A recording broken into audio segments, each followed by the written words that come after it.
제가 며칠 동안 하늘을 바라보았는데요. 정말 청명하고 하늘이 높아서 너무 고와 보였습니다. 그러면서 하늘을 보면서 무슨 생각했냐면 참 편안하다, 참 고요하다, 이런 마음을 가졌습니다. 왜 그러냐면 어느 때보다 지금 이 땅은 혼란스러워졌기 때문입니다. 이 땅이 자꾸 너무 혼란스러워지니까 하늘을 바라볼 때마다 너무 마음이 편안해지고 하늘을 사모하는 마음이 일어나는 것을 저는 스스로 깨달음을 얻고 하늘을 보면서 감사한 시간을 가졌습니다. 이 자리에 계신 성도님들도 지금 혼란스러운 이때에 우리가 바라봐야 할 것은 하늘의 평화라는 것을 기억하고 한 번쯤은 하늘을 올려다보면서 저 하늘의 고요함이 나의 심령에 이 땅에 임하면 좋겠다, 그런 믿음으로 기도하는 성도님 되시기를 부탁을 드립니다. 성도님들도 잘 아시겠지만 주중에 대통령이 계엄을 선포하면서 우리나라는 극도로 혼란스러워졌습니다. 그런데 빠른 시간에 국회가 소집되어 계엄령을 해제하고 대통령도 계엄령을 취소하면서 상황은 일단락되었습니다.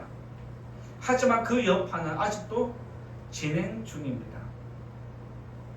계엄령 선포는 모든 국민에게 충격이었으며 세계의 각국들도 놀라움과 함께 걱정하는 목소리를 내고 있습니다.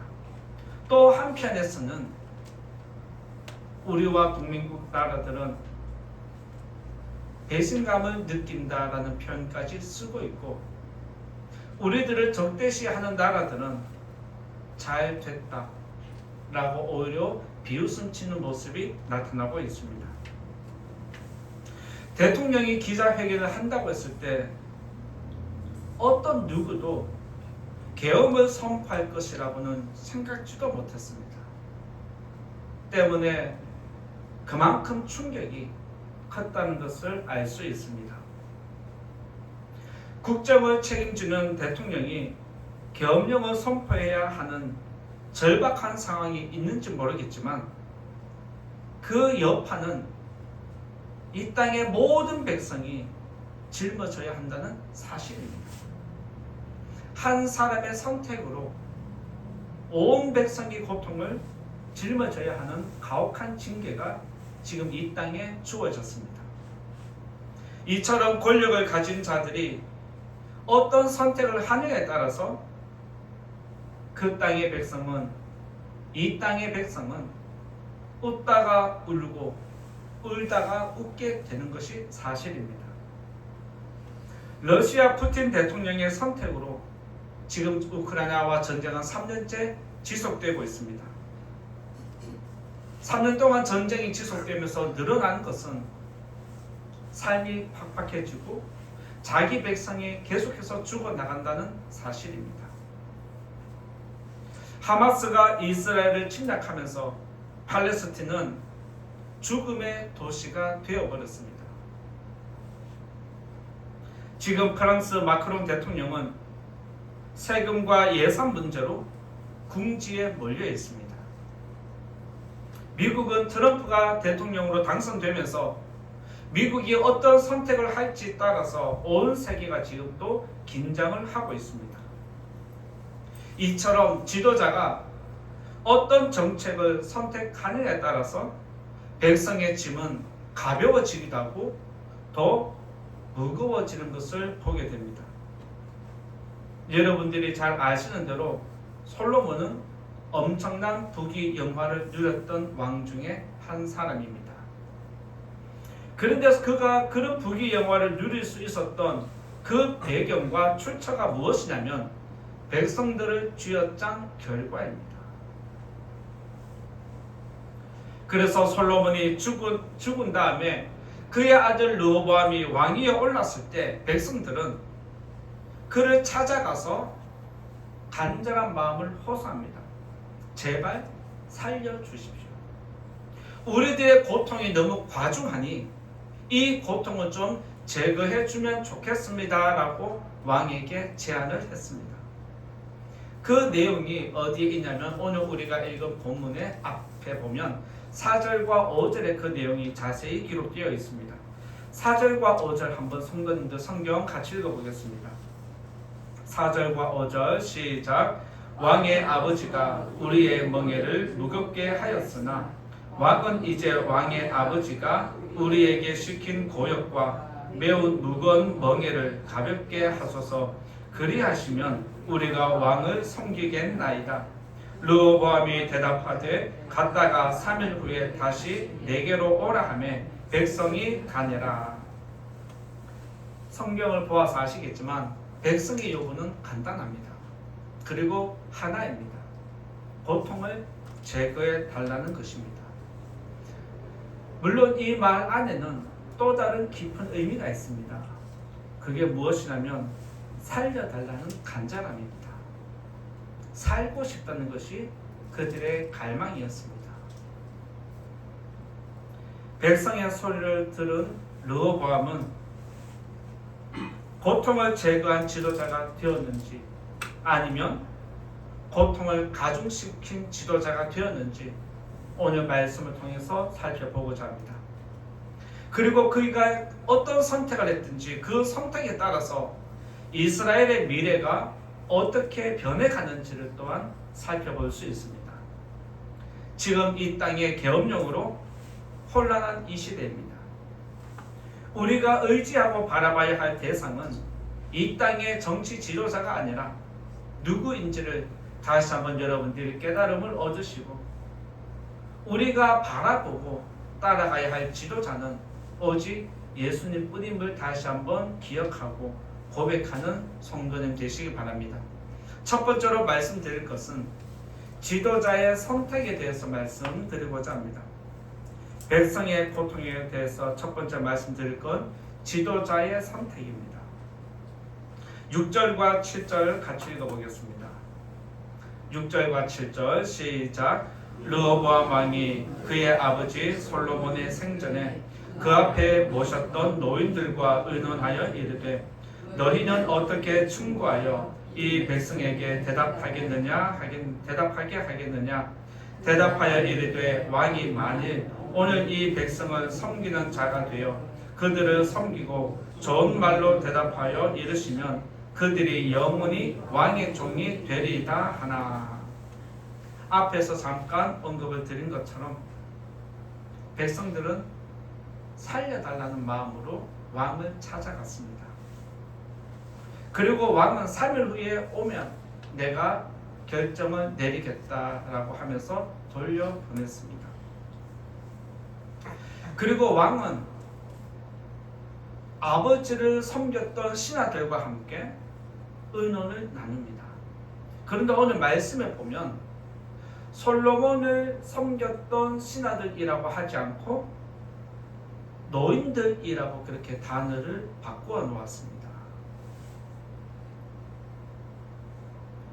그 노인들은 백성의 고통을 제거하는 것이 왕에게 아주 유익한 것이 될 겁니다 라고 제안을 했습니다.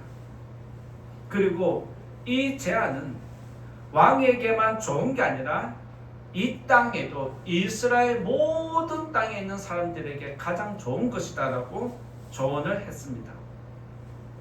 그런데 오늘 7절 끝에 보면 되리이다 하나라는 단어를 넣으면서 반전이 이루어졌음을 은근히 드러내고 있습니다. 왕은 신하들의 조언을 듣는가 하면 그의 친구들의 조언도 들었다라고 성경이 기록을 합니다. 8절 말씀에 보면 이렇게 기록하고 있습니다. 8절을 한번 읽어볼까요? 8절 시작. 왕이 노인들이 자문하는 것을 버리고 자기 앞에 모셔있는 자기와 함께 자라난 어린 사람들과 의논하여. 여기서 왕이 노인의 자문을 버리고 친구들과 의논했다라고 이야기를 하는데 이것은 르호보암 왕이 노인들의 의견을 듣는 순간 그의 마음이 바뀌었다는 것을 이야기합니다. 즉 다시 말씀드리면 노인들의 이야기를 들었을 때 백성의 고통을 제거해 줄 마음이 없었다는 것을 미리 알려주는 것입니다. 그래서 르호보암은 신하들의 조언이 불편하니까 이제는 친구들에게 이야기를 묻습니다. 내가 어떻게 하면 좋겠느냐? 친구들은 만약 당신이 백성의 소리를 들어주면 백성은 계속해서 요구할 것이기 때문에 그들의 눈이 높아져서 결국엔 당신의 왕권이 위협을 받을 것이다 라고 이렇게 조언을 해줍니다. 그러면서 백성은 하나를 주면 또 달라 하기 때문에 오히려 아버지처럼 솔로몬처럼 더 권위적으로 더 강압적으로 백성을 눌러야 한다고 조언을 해주는 것입니다. 그래서 르호보암 왕은 3일 후에 백성들이 찾아왔을 때 친구들의 조언을 그대로 이야기하는 것을 보게 됩니다. 친구들이 르호보암에게 무슨 이야기를 하냐면 11절의 끝에 보면 나는 전과 채찍으로 너희들을 징계하겠다라고 그렇게 입에 말을 주고 르호보암은 이 말을 그대로 백성들에게 옮기는 것을 봅니다.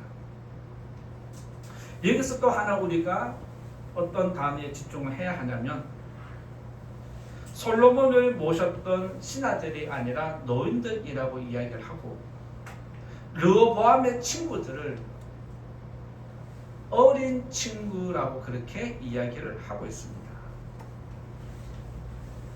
여기서 르호보암 왕의 친구들을 어린 사람으로 표현한 것은 그들의 지적인 수준이나 그들의 지혜가 어린 아이에 불과하다는 것을 이야기하는 것입니다. 즉 르호보암은 지적인 수준이나 지혜가 어린 아이와 같은 친구들의 이야기를 듣고 따랐다는 것입니다. 그리고 노인들의 조언을 버렸다는 것은 노인들의 지혜를 버렸다는 의미와 같습니다. 성경에서 노인들은 지혜의 상징입니다. 그래서 하나님은 여기서도 솔로몬을 모셨던 신하들이라고 하지 아니하고 노인들로 이야기를 하면서 그들의 지혜가 왕에게나 이스라엘 민족에게 매우 유익한 지혜였다는 것을 드러내는 것입니다. 그래서 르호보암이 노인들의 지혜를 따르면 백성의 고통은 줄어들고 친구들의 의견을 따르면 백성의 고통은 가중되는 상황이었습니다. 노인들의 조언을 보면 성도님들도 아시겠지만 백성을 위하는 것입니다. 백성을 위하는 것이면서도 왕을 위하는 것이고 왕을 위하는 것이면서도 그의 나라를 든든하게 지키는 지혜였습니다. 그런데 친구들의 조언은 아무리 생각해도 백성을 위한 건 전혀 없습니다. 오히려 왕을 위하고 왕권을 세우는 데만 집중하고 있습니다. 그런데 이 말을 들어보면 맞는 것 같지만 굉장히 위험한 함정이 숨어 있습니다. 친구들의 조언은 왕을 위한 것처럼 보이지만 엄밀하게 살펴보면 이스라엘 왕을 이 땅의 백성을 고통을 야기시키는 원인을 제공하는 것입니다. 백성의 고통을 가중시키면 결국에는 그 고통이 지도자에게 나타나게 되어 있고 지도자에게 그 고통이 가중되면 결국에는 나라는 침몰하게 된다는 것을 보게 됩니다. 그래서 노인들은 백성을 섬기는 왕이 되라고 조언을 해줍니다. 당신이 백성을 섬겨야 합니다라고 섬겨야 한다는 단어를 이야기를 합니다. 그런 왕이 되어야 이 나라가 당신의 왕위가 유지될 것을 분명하게 알려주었습니다. 그런데 왕은 노인들의 지혜를 버리고 친구들의 어리석음을 선택했습니다. 여러분들이 알고 있듯이 왕은 백성을 지키고 보호해야 하는 의무가 있습니다. 왕은 백성을 지키고 보호한다 할 때 그 안에 어떤 의미가 있냐면 백성의 고통을 제거해주고 백성의 삶을 평안하게 만드는 책임이 있다는 뜻입니다. 왕의 선택으로 백성의 고통은 가중되기도 하고 백성의 짐이 가벼워지기도 합니다. 물론 그가 어떤 선택을 하더라도 이 세상의 제도는 완전하지 않습니다. 그래서 르호보암이 백성들의 고통을 덜어주기 위해서 세금을 감면해주면 그 세금만큼 다른 곳에 지출이 줄어들기 때문에 여러 가지 부작용은 일어날 수 있습니다. 하지만 백성의 고통을 최소화하려고 노력하는 것이 지도자의 책임입니다. 책임은 다하지 않으면서 백성들의 고통을 외면한다라면 어느 나라도 영원히 지속될 나라는 없다는 것입니다. 그런데 르호보암은 백성의 고통을 제거해 줄 마음이 없었다라고 성경에서 미리 언급을 했습니다. 그리고 그는 노인들의 조언대로 백성을 섬기고 싶은 마음도 일절 없었다는 겁니다. 그가 원하는 것은 아버지처럼 왕권을 확고히 하고 백성들을 쥐어짜서 나만 평안하면 된다는 것이 그의 생각이었습니다. 르호보암의 잘못된 선택으로 백성의 고통이 가중된 것처럼 지금 전 세계에는 지금도 지도자들의 잘못된 선택으로 고통당하고 있는 백성들이 너무 많이 있습니다. 허무한 죽음으로 내몰리는 백성들도 있습니다. 지도자들의 잘못된 선택으로 고통당하고 있는 이 땅의 백성들을 하나님이 긍휼히 여겨주시기를 간절히 원합니다. 그리고 하나님께서 이 땅의 지도자들과 백성들을 선한 길로 인도해 주시기를 예수님 이름으로 간절히 축원드립니다. 두 번째로 말씀드릴 것은 백성의 분열에 대해서 말씀드리고자 합니다. 두 번째 말씀드릴 건 백성의 분열에 대해서 말씀드리고자 하는데 13절 14절입니다. 13절 14절 같이 읽어봅니다. 시작. 왕이 포악한 말로 백성에게 대답할세 노인의 자문을 버리고 어린 사람들의 자문을 따라 그들에게 말하여 이르되 내 아버지는 너희의 멍에를 무겁게 하였으나 나는 너희의 멍에를 더욱 무겁게 할지라. 내 아버지는 채찍으로 너희를 징계하였으나 나는 전갈 채찍으로 너희를 징치하리라 하니라. 르호보암은 노인의 지혜를 버리고 친구들의 어리석은 조언을 선택했습니다.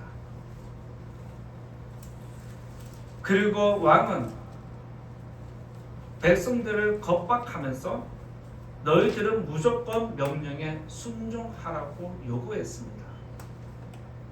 그러면서 순종하지 않는다라면 너희들에게 고통이 가중될 것이고 죽음으로 너희를 다스리겠다 명령합니다. 그러면서 그가 이스라엘 백성들에게 장관을 보냈을 때 이스라엘 백성들이 그 장관을 죽여버렸습니다. 이처럼 백성의 고통은 제거해 주지 않고 더 혹독하게 고통만 가중시킨다면 결국에는 그도 위험해질 수 있다는 것을 가르침을 주고 있습니다. 지도자는 백성의 고통을 줄이고 삶을 평안하게 만들 뿐 아니라 앞으로 백성들이 더 꿈을 꾸는 백성이 되도록 만드는 것이 지도자의 역할입니다. 그런데 오히려 백성들에게 고통을 일으키고 미래를 절망으로 만들고 암담하게 만든 것이 르호보암의 선택이었습니다.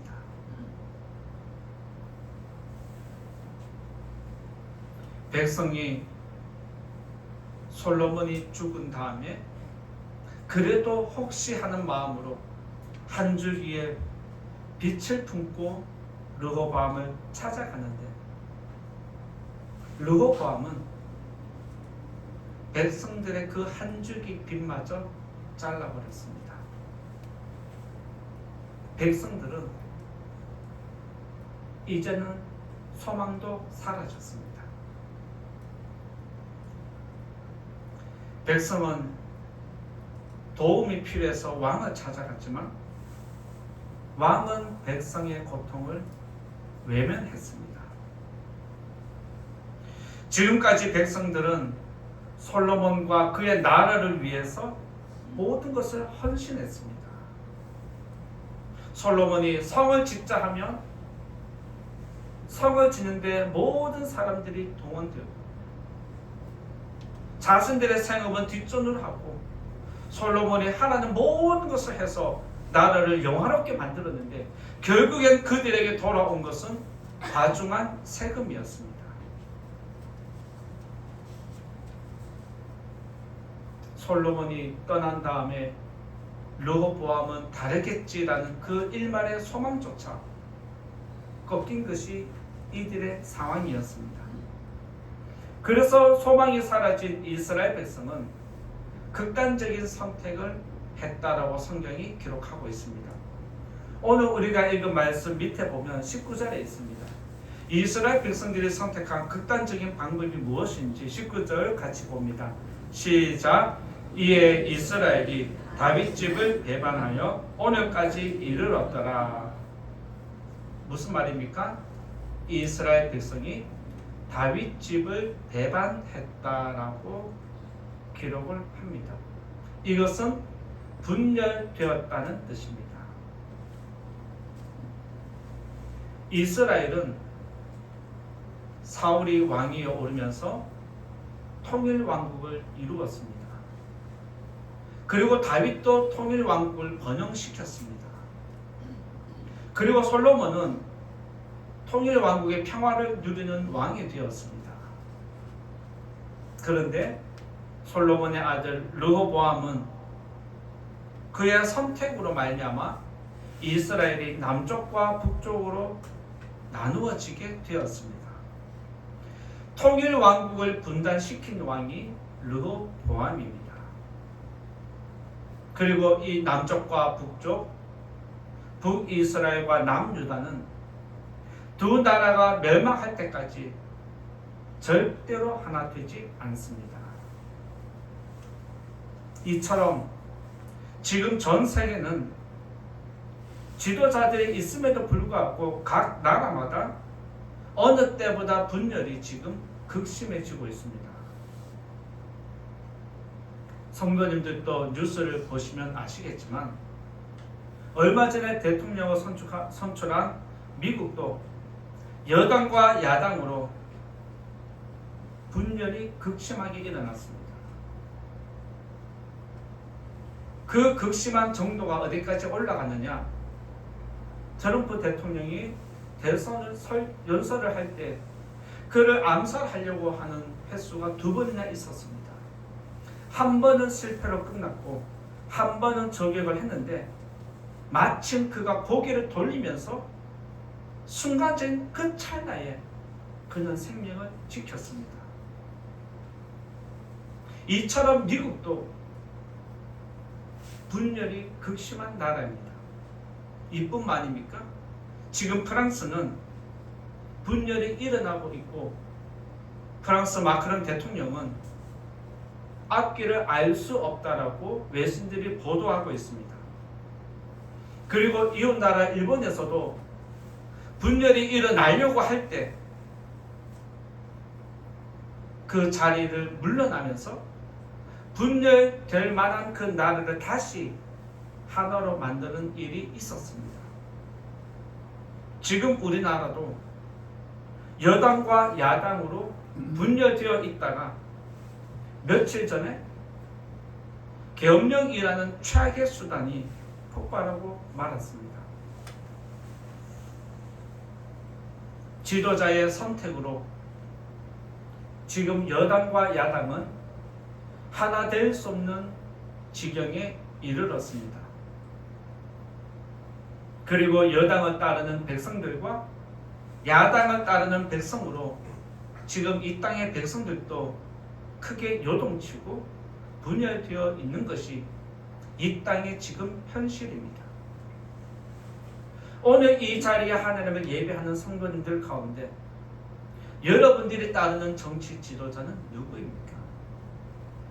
그게 여당의 사람이 될 수도 있고 야당의 사람이 될 수도 있지만 성도들이 꼭 기억해야 할 것은 우리가 따라야 할 지도자는 예수님밖에 없음을 믿으시기 바랍니다.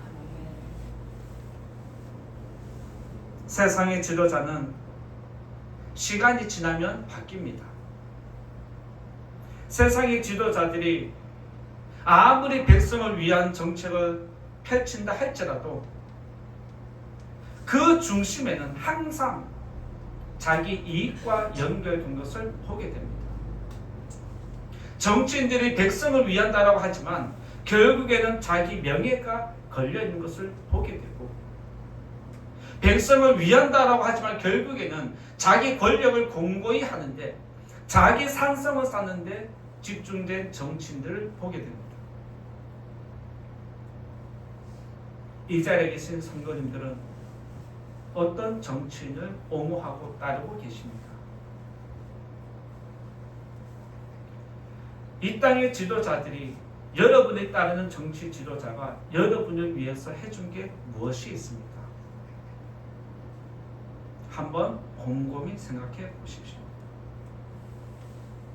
백성들은 그들을 위해서 모든 것을 헌신하고 있는데 그들은 백성을 위해서 해주는 것이 무엇이 있습니까? 세상의 지도자는 어떤 정책을 펼치고 선택해도 결국에는 르호보암처럼 자기를 위하고 자기 주변 사람들의 말을 들을 수밖에 없습니다. 그들에게는 백성을 위한 게 없다는 것을 기억해야 됩니다. 그럼에도 많은 사람들이 여당, 야당 지도자를 앞세우고 추앙하고 따라하고 있습니다. 르호보암의 선택으로 이스라엘이 분열된 것처럼 우리나라도 지도자의 분열로 백성들마저 분열되고 있습니다. 혹여 이 분열이 고착화되어서 동서남북이 갈라질까 두렵습니다. 지도자의 분열은 백성의 분열로 나타납니다. 백성의 분열은 결국 동서남북 지역으로 분열이 일어납니다. 그런데 세상도 안타까운데 교회마저 세상에 정치가 들어와서 교회마다 분열이 일어나고 있는 것이 한국 교회의 위기이고 교회를 목회하는 자로서 참 안타깝습니다. 교회는 세상의 정치도 멈추는 곳입니다. 믿으십니까? 교회는 세상의 정치도 멈추는 곳입니다. 교회는 세상의 일도 멈추는 곳입니다. 교회는 세상의 탐욕도 멈추는 곳입니다. 모든 것이 멈출 때 교회는 거룩성을 지킬 수 있습니다. 한국 교회가 시끄러운 교회들 면면히 들여다보면 세상에 정치가 들어와 있고 세상의 일이 들어와 있고 세상의 탐욕이 들어와 있기 때문에 교회마다 지금 시끄럽습니다.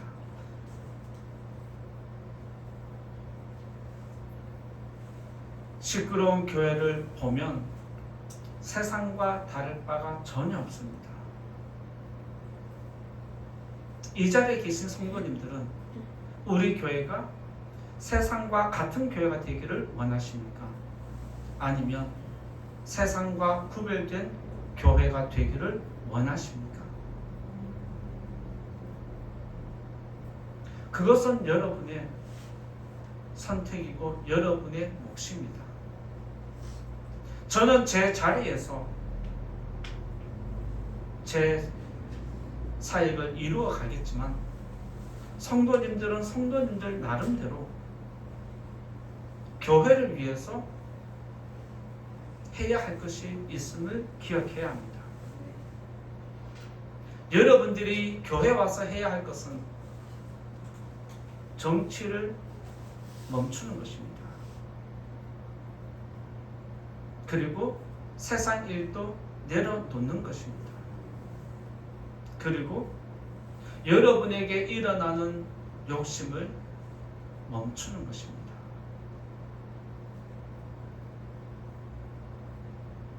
우리 교회는 저와 여러분을 통해서 세상의 것이 멈추는 교회가 되기를 원하고 세상과 구별된 교회가 되기를 간절히 소원합니다. 세상은 시끄러워도 교회 가면 조용해서 좋다. 이런 말이 여러분의 입술에서 고백되기를 간절히 소원합니다. 이 땅의 지도자와 백성이 분열되지 않도록 성도님들 기도해 주시고 또한 한국교회도 분열되지 않도록 기도해 주시기를 간절히 원합니다. 그리고 또한 이 땅에 더 큰 분열이 일어나지 아니하도록 하나님께서 지도자들과 이 땅의 백성들의 심령을 거룩한 능력으로 지켜주시기를 예수님 이름으로 축원드립니다. 이제 결론의 말씀 드리고자 합니다. 르호보암의 선택으로 이스라엘은 두 나라로 분열되었습니다. 지금 전 세계 각국도 분열이 어느 때보다 심각한 수준에 이르러 있습니다. 며칠 전 우리나라는 지도자의 계엄령 선포와 취소로 백성의 분열은 지금 극심해지고 있습니다. 지도자가 지금처럼 어떤 선택을 하느냐에 따라서 백성의 고통은 가중되기도 하고 짐이 가벼워질 수도 있습니다. 여러분이 원하는 것은 어떤 것입니까? 지금 우리나라는 심각한 위기에 직면한 것을 깨달으시고 이 땅의 지도자들과 백성들을 위해서 기도하는 성도님과 교회가 되기를 바라고 하나님께서 다시 한번 이 땅의 지도자들과 백성들을 거룩한 능력으로 잠잠하게 평안하게 만들어 주시기를 예수님 이름으로 축원드립니다. 말씀 생각하면서 같이 기도하면 좋겠습니다. 백성의 고통은 지도자의 선택에 달려 있습니다. 하나님, 이 땅의 지도자들에게 지혜를 주셔서 백성의 고통을 제거해 주는 선택을 하게 달라고 여당과 야당이 분열되지